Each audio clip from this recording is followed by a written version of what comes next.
RG का question है वो सॉफ्टवेयर को लेके है कि ऐसा कैसे हो सकता है, ऑटोमेशन पे चला गया, 36 सेकंड में 2 फॉर्म्स फिल हो गए या 14 मिनट में 12 फॉर्म्स फिल हो गए। ये ज़्यादा बड़ा कंसर्न है। और सर ये कंसर्न एक पार्टी तक नहीं है, अभी मैं वही डेटा लेके बैठा हुआ हूँ। हाँ, तो तुम्हारे मेरे पास नई दिल्ली का भी कुछ है, गर्मा गर्म डेटा आया एकदम मेरे पास अभी सूत्रों के हवाले से ही, जो कुछ देर में जब हम रिकॉर्डिंग कर रहे हैं उसके बाद पब्लिक डोमेन में भी आ जाएगा। अब देख लीजिए, बिल्कुल एक्सक्लूसिव इनसाइड हाँ, खबर दे क्या रहे हुआ हैं। कि आम आदमी पार्टी ने नई दिल्ली विधानसभा को लेकर ये कंप्लेंट फाइल की थी इलेक्शन कमीशन के साथ। 17 दिसंबर से लेके 8 जनवरी तक दिल्ली में 5458 वोट काटने के एप्लीकेशंस सबमिट हुए। अचानक से चुनाव के ठीक पहले, आप ये मुश्किल से मतलब 1 महीने का भी समय नहीं है, 5400 वोट काटने का एप्लीकेशन फाइल हो गया।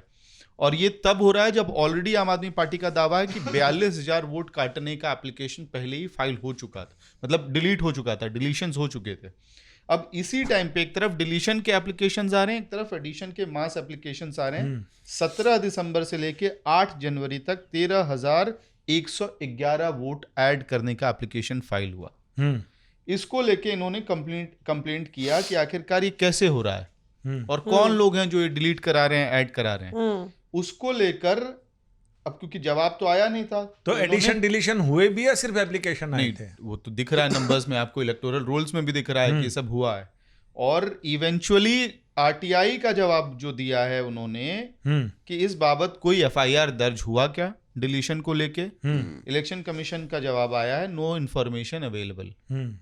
उसके बाद सवाल पूछा गया कि क्या ये मैटर किसी और अथॉरिटी को दिया गया था, उसका भी जवाब है नो इन्फॉर्मेशन अवेलेबल। ये क्या है? फिर उसका जब सवाल आया कि भाई क्या आपने if no action was taken on said letter kindly provide the reasons recorded for the same along with relevant file notings, कि अगर कोई एक्शन नहीं लिया गया तो क्यों नहीं लिया गया। इस सवाल का भी जवाब इलेक्शन कमीशन की तरफ से दिया गया है नो इन्फॉर्मेशन अवेलेबल। तो ये आरटीआई कब लगाई गई थी? ये आरटीआई में हाँ, ये भी अपने दर्शकों से नहीं, लेकिन अगर ये 9 सितंबर को जवाब दिया है इलेक्शन कमीशन ने, 9 सितंबर को जवाब दिया 2025। हाँ अभी। और इससे एक और इंटरेस्टिंग बात जो मुझे वहां पे सोर्सेज ने फिर से इंडिकेट किया, मैं क्योंकि फैक्ट्स हैं थोड़े तो उसमें गड़बड़ ना हो जाए नंबर्स को लेके, इसलिए मैं नंबर्स को देख के कोट कर रहा हूं। मुझे बताया गया कि क्या आपने 2020 और 2025 के नई दिल्ली विधानसभा के आंकड़ों को देखा है, जिसको लेके इतना ज्यादा हंगामा हो रहा था कि कांग्रेस पार्टी की वजह से अरविंद केजरीवाल चुनाव हार गए। क्या वो एक्चुअली मतलब वोटर होल्ड करता है? वो नंबर्स जब मुझे भेजे गए, बताए गए, तो उसमें एक चीज बहुत स्टॉकिंग सामने आता है। वो ये है कि आपको अंदाजा लगाइए कि 2020 में जितना वोट पड़ा नई दिल्ली विधानसभा में परसेंटेज, और 2025 में जितना वोट परसेंटेज हुआ, इस बार वोट परसेंटेज में इजाफा हुआ है एंड वोट्स पोल्ड में गिरावट आई है।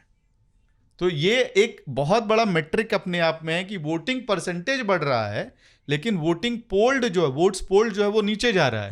वो इसलिए जा रहा है क्योंकि आपके लोगों का इंटरनली जो इस मैटर को हैंडल कर रहे हैं उनका कहना है कि हमारे वोटर्स की प्रोफाइलिंग हुई और पर्जिंग हुई। 42,000 के आसपास वोटर्स हमारे पहले ही उड़ा दिए गए थे, जिसकी वजह से जब नंबर्स नीचे आ रहे हैं, वोटिंग परसेंटेज बढ़ रहा है तो वोट्स पोल्ड डाउन आ रहा है।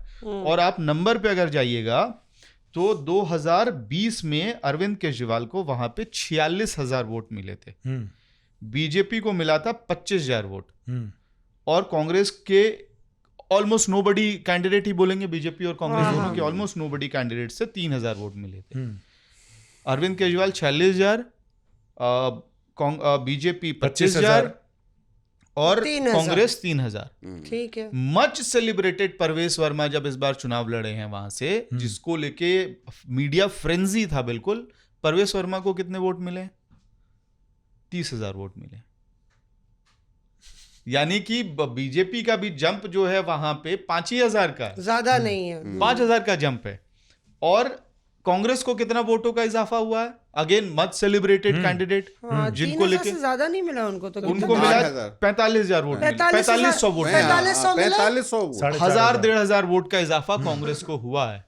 तो आप कह रहे हैं कि आम आदमी पार्टी के वोट डिलीट ज्यादा हो गए, जिसकी वजह से हाँ, अरविंद तो अरविंद केजरीवाल केजरीवाल 46,000 से सीधे 26,000 पे आके गिरे हैं। तो इसका मतलब यह है कि राहुल गांधी और अरविंद केजरीवाल एक ही पेज पे हैं, इस मामले को लेकर। फिर भी इस पे- दिल बिल्कुल जुदा हैं और बिल्कुल तो इस पे क्या आम आदमी पार्टी भी कोई प्रेस कॉन्फ्रेंस करने वाली है? नहीं करी थी, नहीं, करी आप थी। राहुल गांधी और उनको एक ही मंच पे ले आइए, फिर डिलीशन वोटर तो डिलीशन। फिर तो इनको एक साथ मुझे नहीं फिर लड़ना से इंडिया चाहिए। पंजाब गठबंधन का क्या वाले होगा? रोल में आना पड़ेगा।